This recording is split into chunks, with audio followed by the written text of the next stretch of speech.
নির্বাচনের আগে কমিশনের মিটিং চলা অবস্থায় আমি ফাহিম ভাইকে বলেছি, বাংলাদেশের যত সিভিল সোসাইটি মেম্বাররা আছে না, খুবই আশাবাদী, রেভলিউশনারি, এইটা হয়ে যাবে সেইটা হয়ে যাবে। আমি বলছি আমার নামে লিখে রাখেন, বিএনপি এই সনদ বাস্তবায়ন করবে না। সালাউদ্দিন কাদের চৌধুরী তার দলের এমপি ছিলেন, অনেক বছরের বড় নেতা ছিলেন। তার মৃত্যুতে, তার ফাঁসিতে একটা শোক প্রস্তাব পর্যন্ত বিএনপি নিতে পারে নাই। সমালোচনা করা তো দূরের কথা, এত লেভেলের হীনমন্যতা। আমার লানের ফ্রেন্ড এখানে আছে, শিশির, এই মামলার সাথে জড়িত ছিল। সে জানে যে বিএনপিকে হাত পাও ধরা হয়েছে সালাউদ্দিন কাদের চৌধুরীর ব্যাপারে স্টেটমেন্ট দেওয়ার জন্য, তারা দিতে রাজি হয়নি। একটা পলিটিক্যাল কোয়েশ্চেনকে সাংবিধানিক জালিয়াতির মধ্য দিয়ে জাতিকে বিভ্রান্ত করবার ইতিহাস কিন্তু এই প্রথম না। এই কনস্টিটিউশনাল স্ক্যাম আমরা এর আগে বহুবার দেখেছি।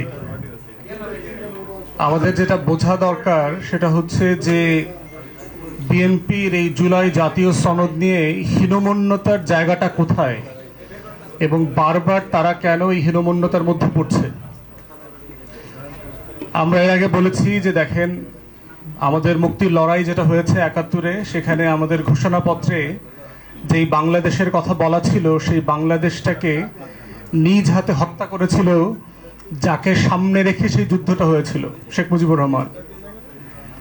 তাজউদ্দিন আহমেদের ডায়েরি যদি পড়েন দেখবেন যে সেখানে খেতে খেতে তার বাসায় শেখ মুজিবকে বারবার বলেছে যে মুজিব ভাই, আপনাকে তো ৯ মাসের গল্পটা বলা হলো না, আমরা কি করে ওই পারে এই পারে মিলিয়ে একটা যুদ্ধকে সংগঠিত করেছি। এবং শেখ মুজিব ডাল ভাত চাবাইতে চাবাইতে বলল, ওগুলো শোনা লাগবে না। আপনারা জানেন যে শেখ মুজিবের কণ্ঠে একটা দক্ষিণাঞ্চলের টোন ছিল, আমি সব জানি, তোরা কি করছো না করছো। এবং আপনারা জানেন যে ৩.৫ বছর শেখ মুজিব একবারের জন্য সেই অস্থায়ী সরকার যেটা গঠিত হয়েছিল মেহেরপুরের বৈদ্যনাথ তলায়, সেই জায়গাটা ভিজিট পর্যন্ত করতে যায় নাই। যদিও আপনারা জানেন যে সেই জায়গাটা তার নামে নামকরণ পর্যন্ত করা হয়েছিল, মুজিবনগর।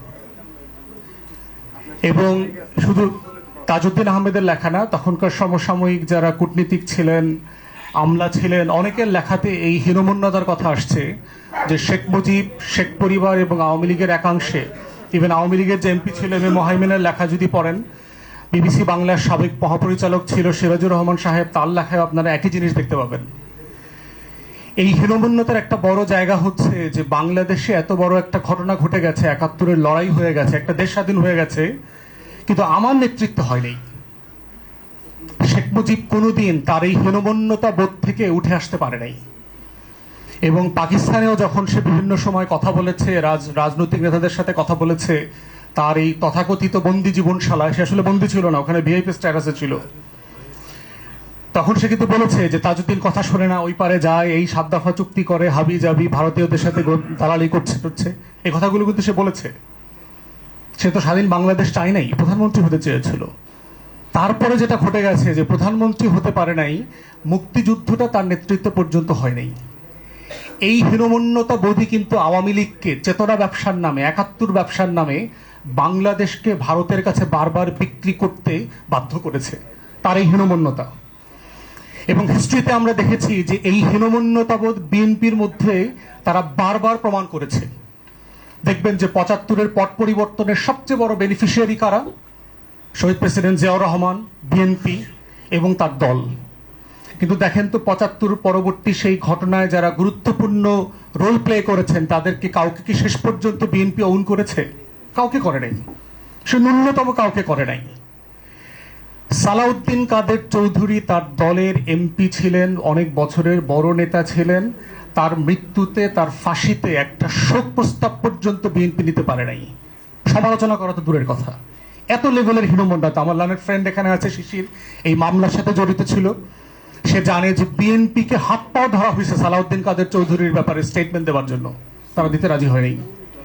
তার এই পলিটিক্যাল ইনফিরিয়রিটি কমপ্লেক্স যেটা তার মাঝে কাজ করে প্রচন্ড রকম ভাবে। তারপরে দেখেন ৯০-এর ফ্রেমওয়ার্কের, ৯০ কনস্টিটিউশনালের সংবিধানের বাইরে গিয়ে শাহাবুদ্দিনকে এনে নির্বাচন করিয়ে এই যে একটা এক্সট্রা কনস্টিটিউশনাল রিয়ালিটিতে তাকে ক্ষমতায় আনা হয়েছে, তার বেনিফিশিয়ারি তো বিএনপি ছিল। বিএনপি কোনোদিন এই বিষয়টাকে অন করেছে যে আমাদের এই যে 3 জোটের ফ্রেমওয়ার্কের যে ন্যাশনাল প্লেস ছিল, ওয়াদা ছিল, সেটাকে আমাকে বাস্তবায়ন করতে হবে, সেটা করে নাই। আওয়ামী লীগ তো করেই নেই, তারপরের কথা। তারপরে দেখেন তার আর একটা হীনমন্যতার প্রশ্ন, কেয়ারটেকারের প্রশ্ন যখন আসছে, দেখেন যে পলিটিক্যাল কোয়েশ্চেনকে কিভাবে পলিটিক্যালি ডিল না করে সংবিধানের দোহাই দিয়ে সে কিভাবে তার নিজের বিপদ ডেকে এনেছিল। তখনকার প্রধানমন্ত্রী মরহুমা বেগম জিয়ার একটা বিখ্যাত স্টেটমেন্ট আছে যে পাগল আর শিশু ছাড়া কোনো নিরপেক্ষ ব্যক্তি নাই। অর্থাৎ নিরপেক্ষ ব্যক্তি না থাকলে নিরপেক্ষ তত্ত্বাবধায়ক সরকার ব্যবস্থা কিভাবে চালু হবে, এটা তো প্র্যাকটিক্যালি পসিবল না। তারপরে হচ্ছে সংবিধানে তো এই ধরনের প্রভিশন নাই।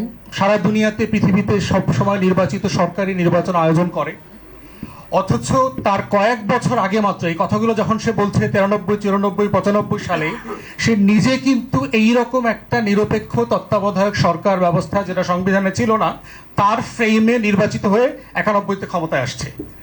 তো যেই প্রসেসের সে বেনিফিশিয়ারি, সেই প্রসেসকে সে স্বীকার করে না, ওন করে না, এবং পাবলিকলি সংবিধানের দোহাই দিকে হিউমিলিয়েট করে। এই কালচার বিএনপির ভিতরে ইনগ্রেইন্ড হয়ে আছে এবং রিপিটেডলি সেইটা করে গেছে আমাদের পলিটিক্যাল হিস্ট্রিতে। এবং এটা আমরা এতবার দেখেছি যে মনে হচ্ছে যে বিএনপি মানে অ্যাডিক্টেড হয়ে গেছে একই কাজটা, একই ভুলটা সে বারবার করতে। আমরা সুধীজন যারা আছে, এই যে ফাহিম ভাই সাক্ষী, আমি ফাহিম ভাইকে বলেছি বিএনপি এই সনদ বাস্তবায়ন করবে না। জিজ্ঞেস করেন, নির্বাচনের আগে বলেছি,